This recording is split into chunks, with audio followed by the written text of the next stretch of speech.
I wanted to speak to you about the 20 precepts of Master Jikin Funakoshi, and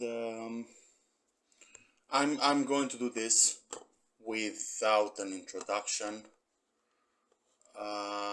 assuming thorough knowledge of Japanese. A thorough knowledge of a Japanese conceptual web, of meanings associated with martial arts in particular. So, for example, terms like Chudan or Jodan, and of course the difference between Chudan and Jodan, and other subtleties such as the differences between say defensive procedures and offensive procedures, when these procedures are in fact required. Well, what does it mean? What is the difference between defense, which is mandatory, and offense, which is actually forbidden? So we are going to see this, and other subtleties. Well, most subtleties, like the difference between say a kekomi and a kiagi in yokogeri. Well, these notions are understood. Without further introduction, I'm going to proceed to Master Jikin Funakoshi's precepts.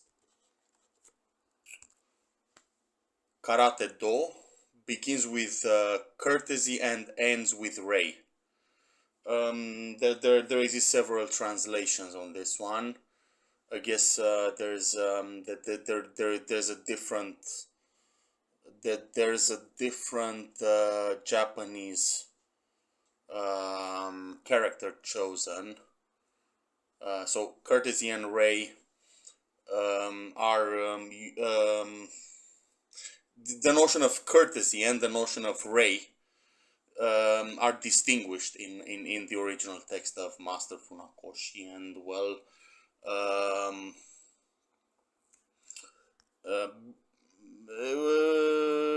I do prefer for poetic form. By all means, only for poetic form, I do prefer the translation that reads Karate Do begins and ends with rei. Okay, or alternatively, we could say Karate Do begins and ends with courtesy. So, for that is for poetic form. The Japanese text is in fact, as I said, first Karate Do begins with courtesy and ends with rei. Okay, so two quite different characters over there for courtesy, for the concepts of courtesy and rei. Okay, precept number 2. There exists no first strike in karate. Okay, so I prefer the translation that reads there exists no first attack in karate. So that is my favorite way of formulating this. However, the Japanese text, I think, reads there is no first strike in karate. Strike rather than attack. Precept number 3. Karate is an aid to justice. Okay. For poetic form, I prefer the reading that goes like Karate Do serves justice, or Karate Do stands in the service of justice. That is my favorite way of formulating this particular precept.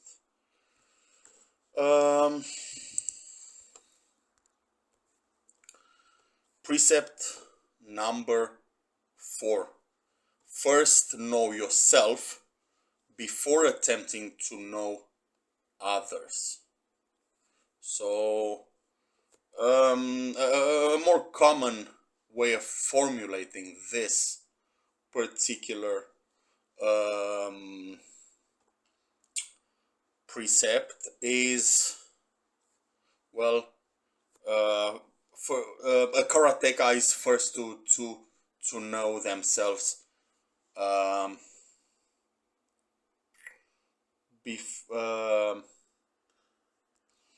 before attempting to know other people. So this should be made stronger. So in order to emphasize the idea, the path to self knowledge in karate, and the idea that the pursuit of the art of karate do is actually the end, the objective for engaging in karate is actually knowing oneself. Okay, as it is in any esoteric system whatsoever. And well, I guess the formulation that I have encountered, well, it's similar to this one. However, it should be stressed that perhaps an exclamation mark or something. It should be stressed that this is an important precept. So by all means, the precept number 4 is highly important, because, well, it is an esoteric art, and the purpose of an esoteric art is self-knowledge. Precept number 5. Spirit first, technique second. This illustrates the idea, the idea that differentiates Shotokan Karate Do to other martial arts, and that is the idea of Kime. So spirit first, technique second. I think you understood what I just said. Precept number 6.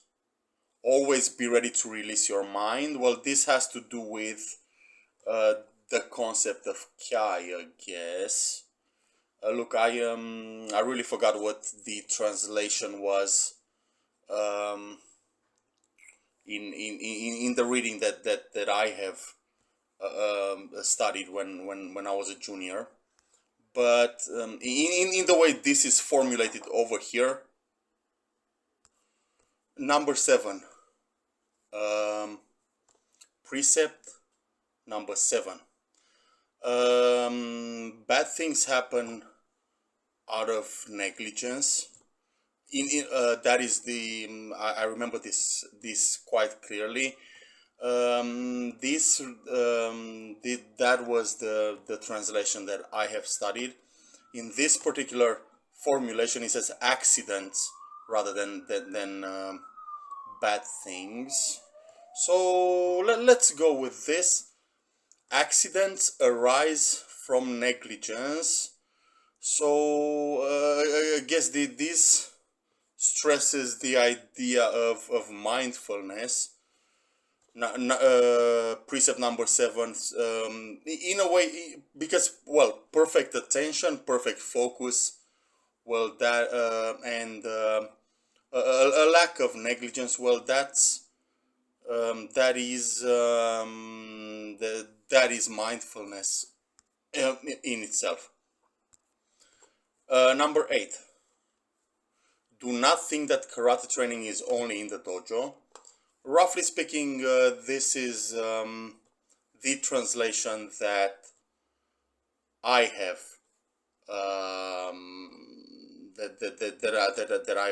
that I have also studied. So do not think that karate is only in the dojo. You are to be an example, right? You are to study. You are to you are to develop in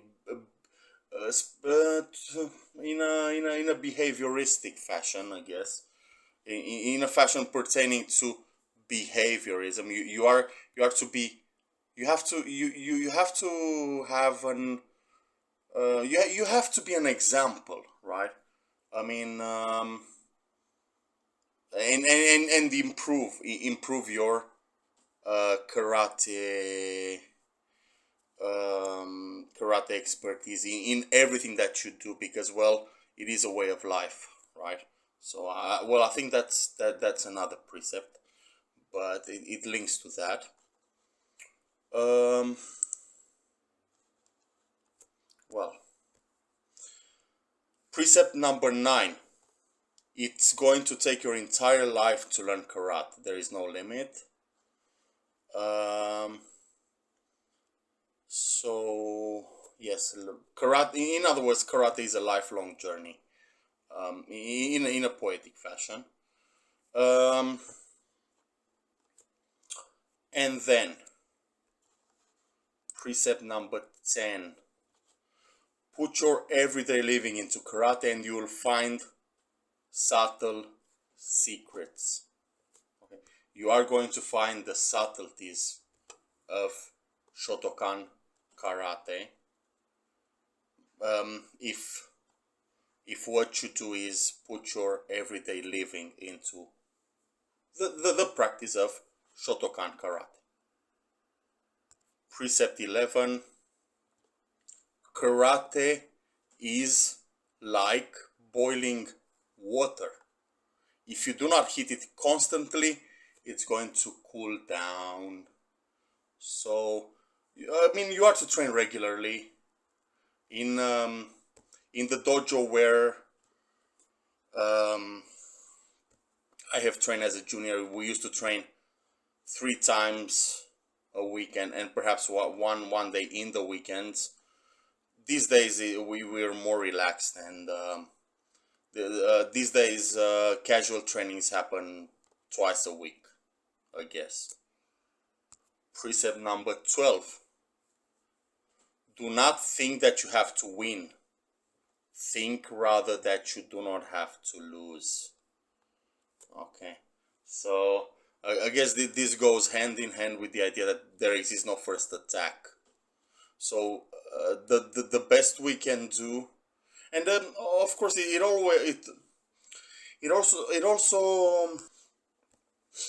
also does link with the idea that, well, as any ombusen, because where we have kata we have ombusen, of course. As any ombusen shows, we return in the same place in a way. In a way, we do return at the same spot. And I hope I was clear in what I just said. 13: victory depends on your ability to distinguish weak points from invulnerable points. So vulnerable points from invulnerable points. So, in other words, okay, so 13: victory depends on spotting weakness in the opponent. Don't think that karate is planning strategy, is studying opponent, because it is not. Karate is instant reaction, and karate is karate is a training of intuition, and ultimately a shaping of mind in a very real sense. 14: the outcome of the battle depends on how you handle weakness and strength. Okay, so again, it goes hand in hand with the previous precept, and the precept that said that commanded you to know yourself well, know your limits, know your weaknesses, so you know where to improve. So I guess there comes a stage in one's karate training when one can assess themselves. Okay, there comes a stage where one can assess their own weaknesses, and of course, being a lifelong journey, it is not advisable to stop. And after a while, it does improve the karma. After, as in the path of the bodhisattva, after a while you become goodness. After a while, one becomes fond of this path, and well, they just don't stop. But if one is able to actually understand their own weaknesses and their own strengths, then, well, that is a huge, very, very huge advantage, because, well, they will be able to improve indefinitely. Okay, I cannot stress this idea enough. 15. Think of your opponent's hands and feet as swords. Well, this is, if the opponent's hands and feet are swords, well, it is my opponent. There's no choice. I have to fight, but I have to act very, very quick. I will have well, that's the first point that I wanted to make on this one. Well, there's no objection regarding the translation. However, if I am to abide by the rules of Shotokan karate and fight with an empty hand, and think of the opponent as having swords, well, I'll have to up my game constantly. 16. When you leave home, think that you have numerous opponents waiting for you. And okay, so in the translation from the Japanese language, there exists an addition to 16 to this precept that says that it's actually your behavior that provokes the opponent. Okay, so, and that kind of goes, well, that goes hand in hand with the idea that, well, you should not attack. Okay, there exists no first attack in karate, which is the second precept. Well, virtually that is the first precept, because respect and courtesy should be on the table at all times.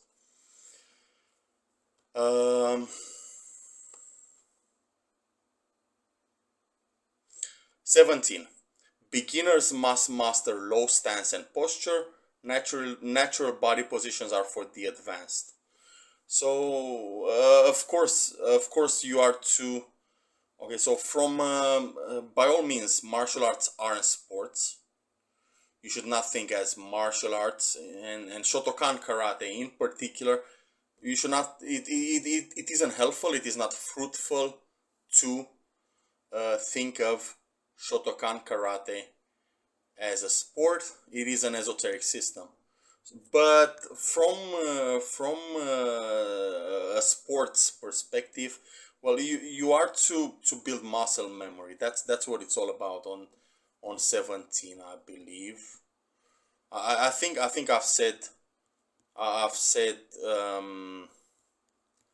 most of what can be said on this one, but, well, something else can be said, and that is that pain is fruitful, and we have this idea in Zen Buddhism too. Zen Buddhism is is often associated with pain in one's legs. 18. Practicing a kata exactly is one thing, engaging in a real fight is another. Okay, so kata, well, we can put it more briefly. Kata is one thing, real fight is another. Well, this is a known principle. It emphasizes the difference between, well, training and fighting. Okay. And it also expresses the idea of convergence. So practiced long enough, the practice of kata itself will result in good fighting patterns. Okay, so make no mistake, kata is excellent for um,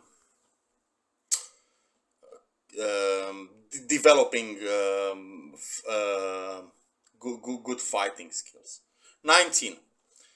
Do not forget to correctly apply strength and weakness of power, stretching and contraction of the body, and slowness and speed of techniques.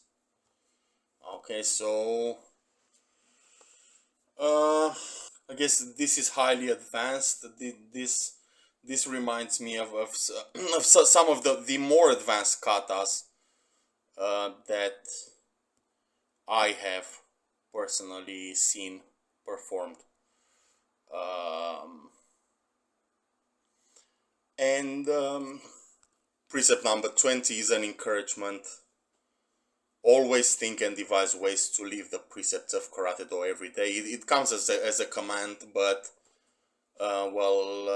it's an encouragement really, and I hope you can see this fact. Thank you very much.